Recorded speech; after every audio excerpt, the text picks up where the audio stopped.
नमस्कार, मैं अखिलेश आप सभी के सामने हाजिर हूँ एक YouTube पर पहला इंटरव्यू लेकर के, जिसमें मैं अपने गांव के ही श्री रघुवीर प्रजापति जी को शामिल किया हूँ, जो पेशे से शिक्षक हैं, सामाजिक कार्यकर्ता हैं। वो यहाँ पे कॉलेज चलाते हैं, लाइब्रेरी चलाते हैं और बहुत सारे काम करते हैं। तो मैं खुद बताऊं, उससे अच्छा है कि चलिए मैं अंकल से पूछ लेता हूं कि अंकल अपने बारे में बताएं। अंकल की पढ़ाई लिखाई कैसे हुई, कहां से हुई और किन परिस्थितियों में हुई, और पिताजी क्या करते थे, कितना दूर स्कूल जाना पड़ता था। अंकल विस्तार से बताइए। मेरा जन्म एक अत्यंत साधारण गरीब परिवार में हुआ। काफ़ी मुश्किल से घर परिवार को चलाते थे। इवन मेरे बाबा जी भी पहले छोटे उम्र में ही पिताजी को छोड़ करके चले गए थे दुनिया से, और मेरे गांव में मात्र तीसरा क्लास तक का विद्यालय था। आपके गांव मतलब दरुआ में? दरुआ में। मैं स्पष्ट करना चाहता हूँ कि तीसरी बार ग्राम पंचायत है, उसमें एक गांव दरुआ है, टोला है। अंकल का जन्म वहाँ पे दरुआ में हुआ, क्योंकि तीसरी बार और दरुआ के बीच में एक माकी नदी है, वो क्रॉस करना पड़ता है। लेकिन उस समय तीसरी बार में मिडिल स्कूल था। तीसरी बार मिडिल स्कूल था, तो मैं नदी पार करके के स्कूल जाता था, और मुझे सर से जितने भी शिक्षक थे काफ़ी लगाव था, और वहाँ के हेडमास्टर साहब थे रामस्वरूप प्रसाद, उनसे मैं काफ़ी प्रभावित था। अंकल रामस्वरूप प्रसाद जी के बारे में जो है, जो यहाँ के हेडमास्टर रहे जी, उनके बारे में कि बहुत दिन तक यहाँ पे सर्विस की, वो 2-2, 3-3 जनरेशन को भी यहाँ पे पढ़ाए हैं। तो उनके बारे में कुछ, रामस्वरूप प्रसाद जी। वे इस क्षेत्र में 1955 में पहली बार इंटरमीडिएट की शिक्षा प्राप्त होकर के यहाँ मिडिल स्कूल में पोस्टेड हुए, और वे सबसे सीनियर थे, इसलिए वे हेडमास्टर रहे। उस समय मिडिल स्कूल का वहाँ कोई रूपरेखा था नहीं। बाजार में एक इस कम्युनिटी हॉल था, उसी में स्कूल चलता था, जगह भी कोई निर्धारित नहीं था। बाद में यहाँ पर जो अभी वर्तमान में मिडिल स्कूल है, काफ़ी 12-14 गांव के लोग इस मिडिल स्कूल में आते थे, और मैं भी वहाँ पढ़ा। और इसके बाद पढ़ाई का कोई यहाँ पर छठा के बाद सातवां हुआ। इसके बाद 1 साल यहाँ के लोगों के प्रयास से 8वां यहाँ शुरू किया गया, मतलब प्राइवेट में, उसी स्कूल में लोगों के सहयोग से 8वां स्कूल शुरू किया। तो हम लोग वहाँ 8वां तक यहाँ पढ़े। इसके बाद 9वां से कोई व्यवस्था नहीं थी, तो 9वां पढ़ने के लिए मुझे उंटारी रोड जाना पड़ा। 2 ही ऑप्शन था, एक पूर्व साइड में पांडु और दूसरा इधर पश्चिम साइड में उंटारी रोड, और दोनों ही उंटारी को चुना। हाँ, उंटारी की दूरी है उसमें क्या 9 किलोमीटर क्या है? 9 किलोमीटर तीसरी बार से दरुआ से 9 किलोमीटर दूरी है आपके। और ऑन फुट ही जाना पड़ता था, कोई साधन नहीं था मेरे पास, न साइकिल थी न कोई व्यवस्था था। पैदल यहाँ से हम 9 बजे निकलते थे, और 10:10 में स्कूल में पहुँच जाया करते थे। 1 घंटा में 9 किलोमीटर। हाँ। और तकरीबन उम्र क्या रही होगी आपको? उस समय लगभग 12 या 13 साल की उम्र में 8-9 किलोमीटर पैदल चल करके हाई स्कूल में पढ़ने जाते थे। और उसमें हम लोग पैजामा और चप्पल का ही उपयोग करते थे, शर्ट पैजामा और चप्पल का उपयोग करते थे, क्योंकि काफ़ी गरीबी थी। और वहाँ के जब स्कूल में मैं 9वां क्लास में 2य स्थान लाया और काफ़ी अच्छा प्रदर्शन किया, तो वहाँ के हेडमास्टर साहब ईश्वरी पांडे जी थे, काफ़ी प्रभावित हुए। वे सलाह दिए कि तुम यहाँ पर हॉस्टल में रह करके पढ़ाई करो, अच्छा कर सकते हो। अच्छा, फिर आप घर से रोज आना जाना नहीं करके आप हॉस्टल में ही रहने की व्यवस्था? हाँ, वो हेडमास्टर साहब ने सलाह दिया। तो उस हॉस्टल में खाना पीना बना बनाया मिलता था या खुद बनाना पड़ता था? सब अपना खाना होता था। अच्छा। और उसमें 5 रुपए प्रति महीना हॉस्टल के लिए चार्ज रखा गया। रूम रेंट या हॉस्टल का सहयोग राशि कहिए, तो वो भी देने में मैं असमर्थ था। 5 रुपए देना भी आपको हमारे लिए मुश्किल थी। और उसके अलावा आपको सुबह खाना बनाना है, तो फिर स्कूल करना है। हाँ, इसके बाद शाम को भी खाना बनाना था, वहाँ रहना पड़ता था।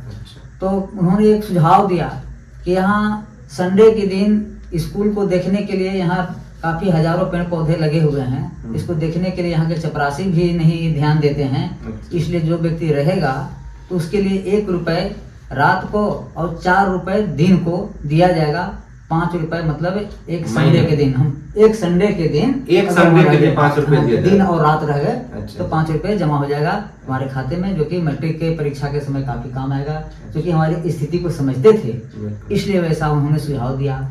तो काफी बेहद मेहनत से और जेहन से पढ़ा, और जब मैट्रिक में मुझे अच्छा अंक प्राप्त हुआ, उस समय प्रथम श्रेणी में और पलामू में 6ठा स्थान मुझे मिला था, तो काफ़ी गौरवशाली था।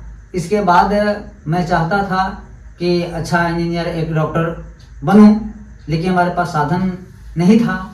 तो मेरे एक बड़े भैया थे विश्वनाथ प्रसाद जी, उन्होंने मुझे प्रेरित करके डाल्टनगंज रहने की व्यवस्था विश्वनाथ किया। प्रसाद जी? हाँ, जो विश्वनाथ गुरुजी प्रसाद- हैं अभी। हाँ, जो अभी गुरुजी हैं, हाँ, जो रांची में गुरुजी हैं। हैं, हाँ, तो रांची में है। रांची में हैं, और वे अभी मेरे ही पेपर का गाँव के काम हैं। पेपर का काम करते हैं, और वे भी काफी। फिर आप वहाँ से हाँ, चले आए, मतलब हाँ। सीधे रांची चले गए? हाँ, 10th नहीं, तक डाल्टनगंज चले गए? डाल्टनगंज चले गए, डाल्टनगंज, और वहाँ वहाँ पहले- से आईएससी की? हाँ, आईएससी किए, और और फिर उसी बीच मेरा सिलेक्शन हो गया टीचर्स ट्रेनिंग में। अच्छा, टीचर्स। हाँ, तो एक साल मैं लालसा में रहा कि नहीं, अच्छा इंजीनियर बनूंगा, डॉक्टर बनूंगा, इसलिए उसको ध्यान नहीं दिया, एडमिशन नहीं लिया। अच्छा। लेकिन उसी फॉर्म पर, क्योंकि अच्छा मार्क्स था, मार्क्स के आधार पर सिलेक्शन होता था, दूसरा साल भी पुनः लेटर अच्छा, भेजा।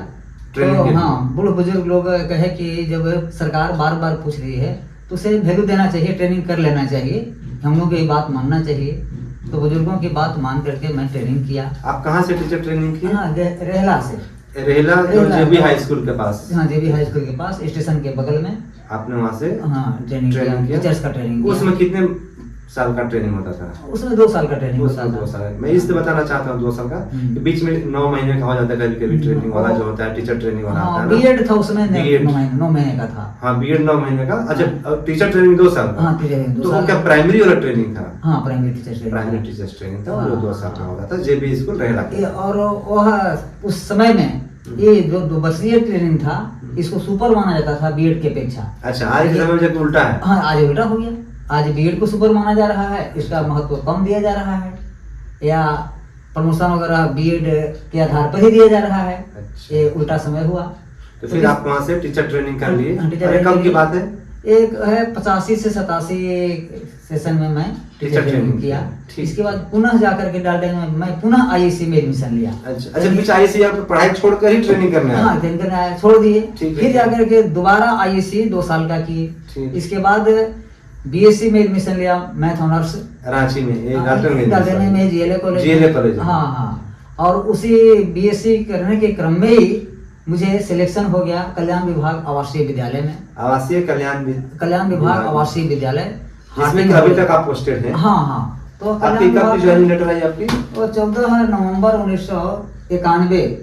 14 नवंबर 1991 हाँ, से सिमडेगा में। सिमडेगा में पहली उसमें पोस्टिंग सिमडेगा हुई। जिला नहीं था, गुमला जिला में पड़ता था, मंडल था, अच्छा अच्छा, और वहाँ सिमडेगा में पोस्टिंग हुई। पहली पोस्टिंग आपकी? हाँ, सिमडेगा में हुई। सिमडेगा में जहाँ हुई। भाषा वगैरह का भी काफी प्रॉब्लम था। अच्छा। वहाँ जो भाषा बोला जाता था, 3 भाषा वहाँ बोला जाता था, शादरी भाषा, मुंडारी भाषा और हो भाषा। और आपको इससे और उसमें हम एक भी भाषा नहीं जानते थे, हम्म। इसलिए ऊपर के क्लास जो था 6ठा 7वां वो लोग का भी उन्हीं लोग का क्लास लेते थे, और बाकी वहाँ के जो जिनको थोड़ी हिंदी आती थी, मतलब हाँ, उनकी क्लास हिंदी आपको लेने आती में थी। आसानी होती थी। इसके बाद वहाँ से गढ़वा में एक स्कूल है, कुधरुम हाई स्कूल। अच्छा, गढ़वा में भी आप? हाँ, सर्विस गढ़वा में में? है, और उसी के आधार पर वहाँ से सिमडेगा से ट्रांसफर होकर के गढ़वा में आ गए। गढ़वा कितने दिन? गढ़वा साल में? 7 साल करीब रहे। गढ़वा 7 हाँ, और उस क्षेत्र में मुझे मैथ का जादूगर माना जाता है। आज भी जो बच्चे हमारे पढ़े हैं। हाँ, मुझे पता है कि मैं उस- अंकल से बचपन में पढ़ा हूँ। हाँ। जब मैं अंकल लोग छुट्टी में आते थे, दिवाली में, दशहरा में, छठ पूजा में, तो सभी बच्चों की छुट्टी रहती थी, लेकिन हम लोग की क्लास लग जाती थी आंगन में। तो अंकल आते उस थे, क्षेत्र हम में लोग काफी क्लास में। बच्चे इंजीनियरिंग, मेडिकल पेशा इस सब में आए हैं, जो आज भी मेरा नाम लोग लेते फिर उसके हैं। बाद गढ़वा से फिर आप चले गए? हाँ, और उसी क्रम में मैं एमएससी कर पढ़ाई छोड़ा नहीं। अच्छा, आप पढ़ाई भी जारी रखे? हाँ, एमएससी तक पहुंचे। अच्छा। एमएससी भी अच्छा मार्क्स से, डिस्टिंक्शन मार्क्स से मैंने किया, और इसके बाद यहाँ से ट्रांसफर हो गया बिहार में, गुरुआ में। गया में है, गया में। हाँ, एक अच्छा ब्लॉक है और एक ऐतिहासिक जगह है। ऐसा कहा था कि महात्मा बुद्ध वहाँ रुक करके ही आगे सारनाथ गए थे। अच्छा। इसलिए वह ऐतिहासिक स्थान है और वहाँ आज ब्लॉक है।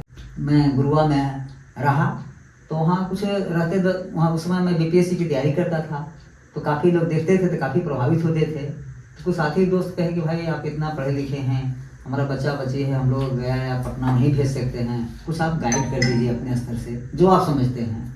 तो मैं वहाँ पर IAC का कोचिंग खोला और कुछ साथी दोस्त कहने लगे कि भाई IAC के तो पढ़ा रहे हैं, हमारा बच्चिया जो है से IE में है, आर्ट्स में है। उन लोग का सलाह रहा कि सर जो आप समझते हैं, क्योंकि आप BPSC की तैयारी करते हैं, हिंदी भी जानते हैं, अंग्रेजी भी जानते हैं और बाकी अब मैथ के मास्टर ही हैं, तो कुछ हमारे बच्चिया के गाइड कर दीजिए, आधा घंटा 1 घंटा ही टाइम दे करके। और कुछ कॉमर्स वाले भी आ जाते थे कुछ सलाह लेने के लिए मैथ के। तो IA, IAC और ICOM तीनों का मैं वहाँ पर पढ़ाने लगा। लोग आश्चर्य पड़ते हैं कि कैसा शिक्षक है भाई, साइंस भी पढ़ाते हैं, आर्ट्स भी पढ़ाते हैं, इवन कॉमर्स के बच्चों को भी गाइड करते हैं। तो उस समय बहुत कम फीस, मात्र 50 रुपये बच्चे सहयोग के रूप में देते थे और उतना भी काफ़ी हम समझते थे। अभी कहाँ पे पोस्टिंग है अंकल? अभी हम कैमूर में हैं। तो मुझे लगा कि जब इस क्षेत्र में इतना काम किया जा सकता है, अपना सर्विस देखते हुए, अपना सारा काम करते हुए, तो अपनी मातृभूमि के लिए भी कुछ सोचना चाहिए। और हमारे गांव दरुआ के कुछ साथी ऐसा करते थे कि भाई आप तो निकल गए बाहर, लेकिन हमारा अगला पीढ़ी भी बर्बाद हो रहा है।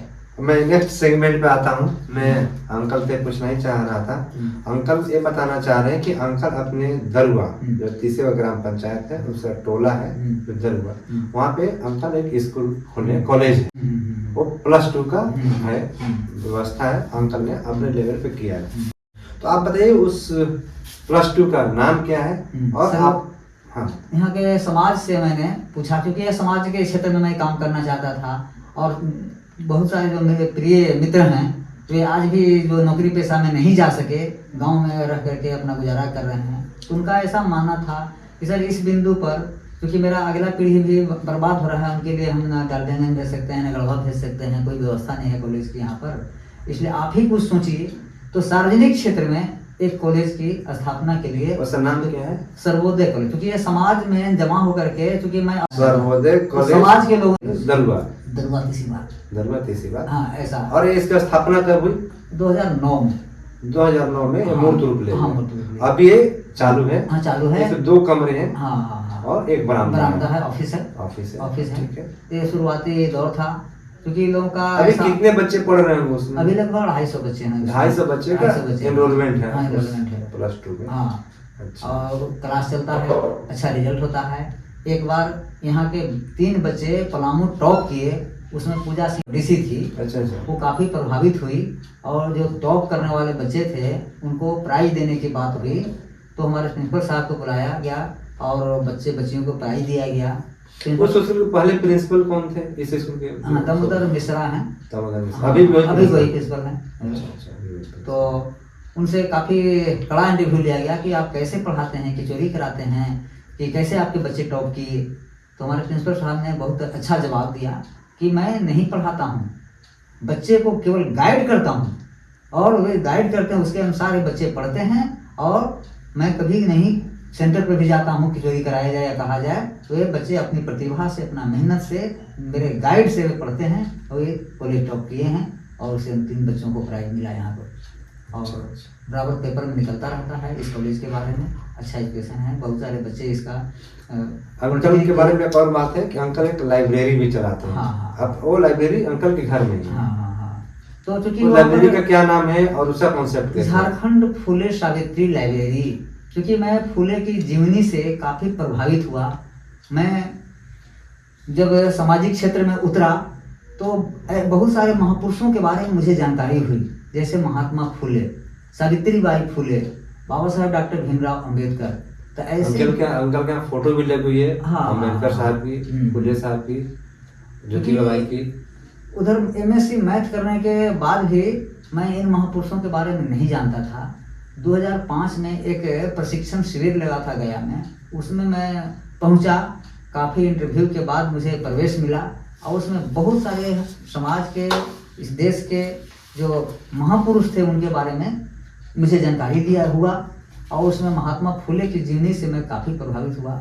यहाँ तक ये भी जानकारी हुआ कि जब बाबा साहब डॉक्टर भीमराव अंबेडकर 1913 ईस्वी में कोलंबिया यूनिवर्सिटी अमेरिका में जब एडमिशन कराए, बड़ौदा स्टेट के 25 रुपए की छात्रवृत्ति से जब पहला बार वहाँ गए तो वे लाइब्रेरी गए और लाइब्रेरी में गए तो एक पतली सी पुस्तक मिली, महात्मा फुले की जीवनी। और जब उस जीवनी को वे पढ़ते हैं तो काफ़ी प्रभावित है कि एक जीवन काल में एक व्यक्ति 3 यूनिवर्सिटी इंडिया को दिए, कलकत्ता, मुंबई, मद्रास। तो लाइब्रेरी के महत्व को मैं उस दिन समझा कि लाइब्रेरी से काफ़ी लाभान्वित समाज के लोग होते हैं। और अच्छा, इस लाइब्रेरी में किस तरह की पुस्तकें मिलती हैं? ये सामाजिक क्षेत्र की हैं, कुछ एकेडमिक पुस्तकें भी हैं, इंटर का, बीए का, बीएससी का और जनरल नॉलेज का, और सरिता साहित्य, सरिता सीरीज होता है, उसके जो 7 सीरीज है यहाँ पुस्तकालय में है। बाबा साहब अम्बेडकर अपने जीवन काल में 22 किताबें लिखी हैं, 22 वॉल्यूम में हम ले जा सकते हैं, नाम लिखा पढ़ सकता है, पढ़ के लौटा देना है। पढ़ के लौटा देना। हाँ। अब मैं इंटरव्यू के अंतिम चरण में पहुंच रहा हूँ। उससे पहले एक रोचक तथ्य मैं अंकल से जानना चाहता हूँ कि अंकल नहीं मुझे बताया था एक बार कि अंकल ग्राम पंचायत जैसे तीसरीवार है, तीसरीवार मेन गाँव है यहाँ के, मान लीजिए राजधानी जैसा है, बाकी टोले हैं, लेकिन बहुत पहले की बात है कि राजधानी शायद दरुआ हुआ करता था। यहाँ पर कचहरी के पास आपका घर है, उसके बारे में कुछ बताएंगे? कचहरी की व्यवस्था क्या बचपन में जब उठते थे यहाँ पर आंख मलते हुए तो देखते थे कि यहाँ 150 आदमी का भीड़ लगा हुआ है। अच्छा। और इस क्षेत्र के मानिंद लोग यहाँ पर पहुंचते थे। आपके घर के पास? हमारे घर के ठीक सामने, जो कि सबसे उपेक्षित एरिया में दरुआ। और वहाँ पर यहाँ पर एक कुआं है जो उस समय भी कचहरी कुआं कहलाता था। और यहाँ पर कचहरी चलते हुए मैंने देखा है। और उसमें जो मानिंद लोग थे, एवं जिनकी प्रधानाध्यापक जो रामस्वरूप प्रसाद के नाम है, जब कहीं तीसरी बार में जगह नहीं मिला था तो इसी कचहरी में आकर के 1955 ईस्वी में रहते थे। और घर बना हुआ था, रूम बना हुआ था? रूम था, 2 रूम था, बरामदा था, बहुत व्यवस्थित कचहरी था। अच्छा। वो उसके आजादी के पहले चंद्रगढ़ स्टेट का ये यहाँ पर क्षेत्र था। अच्छा। वो स्टेट के बना हुआ कचहरी था। और वो जब आजाद हुआ भारत तो गवर्नमेंट ऑफ इंडिया उसको या बिहार सरकार उसको ले ली, अडॉप्ट कर ली। और उसमें यहाँ पर कानून को रहा करते थे उस समय। हाँ, कानून को यहाँ रहा करते थे। और जो ICI कहलाता है, हाँ, उससे कर्मचारी वगैरह जो उनको रसीद कराना था, दाखिल खारिज कराना होता था, लोगों को दरबार, जिसके लिए अदालत जाना पड़ता है, पांडु जाना पड़ता है, पांडु में नहीं भेंट होती है। हाँ, उनको पांडु बना हुआ है, दरुआ में होता था। और आज मैं दरुआ आया हूँ अपने घर से, तो देखिए नदी में पानी है, हम लोग भीगते हुए हैं। हालांकि थोड़ा सा आगे में पुल बन गया। जिस नदी की बात कर रहे हैं हम लोग, पहले एक भी पुल नहीं हुआ करता था, अब उस नदी में 2-3 पुल कहानी है। जब पहला रूम बना कॉलेज का तो उस कॉलेज के दीवार पर मैंने लिखवाया 2011 में कि कॉलेज को पुल चाहिए। और चुने के से लिखवाया गया, एक मित्र कलाकार थे उनसे लिखवाया गया। और उसका प्रभाव इतना हो, जितने बुद्धिजीवी जो यहाँ पर आते हैं और जो है कार्यक्रम साल में एक बार राष्ट्रमाता सावित्रीबाई फुले के जयंती अवसर पर साल में एक बार कार्यक्रम किया, साल में एक बार कॉलेज का कार्यक्रम होता है। वो किस डेट को होता है? वो 3 जनवरी को राष्ट्रमाता सावित्रीबाई का फुले का जयंती पड़ता है। लेकिन संडे हमें चाहिए क्योंकि छुट्टी, हम गवर्नमेंट टीचर हैं। 3 तारीख वाले 3 जनवरी के आगे में जो पहला संडे होगा, उसमें हर साल एक कार्यक्रम होता है। उसमें राजनीतिक के लोग, जो समाज सेवी लोग जो इसको मतलब बुलाया जाता है। यहाँ नामधारी जी भी आए हुए हैं, बहुत सारे लोग अच्छे लोग। नामधारी जी, इंद्र सिंह नामधारी की बात करें, जो कि झारखंड के पहले शायद स्पीकर रहे और बिहार में संयुक्त झारखंड बिहार में वो मंत्री बहुत इंद्र सिंह नामधारी, चतरा के सांसद भी रहे। तो ये भी इस कॉलेज को आए थे। अच्छा, इतना आप किए, आपको क्या लगता है कि गांव से जितना सपोर्ट मिलना चाहिए था शिक्षा के लिए आपने किया, लाइब्रेरी बनाया है, तो आपको क्या लगता है कि गांव में वो सपोर्ट आपको मिल रहा है या और मिलना चाहिए? ऐसा है, यहाँ के लोगों का एजुकेशन इतना लो है कि उसको खाई में है, तो उसको लेवल में लाने में भी टाइम लगेगा। वे जब इतनी उच्च कोटि की बात, कॉलेज की बात हम जब कहते हैं तो उन्हें समझ से बाहर हो जाता है।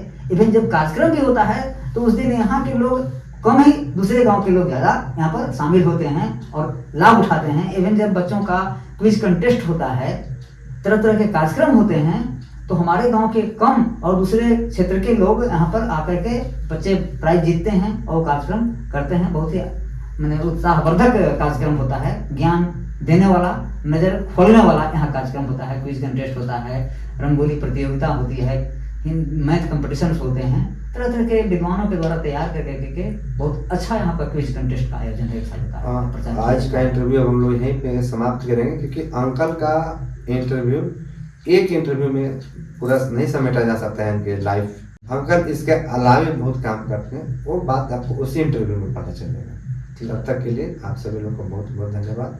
यूट्यूब चैनल में देखिए, सब्सक्राइब कीजिए, लाइक कीजिए। Thank you uncle.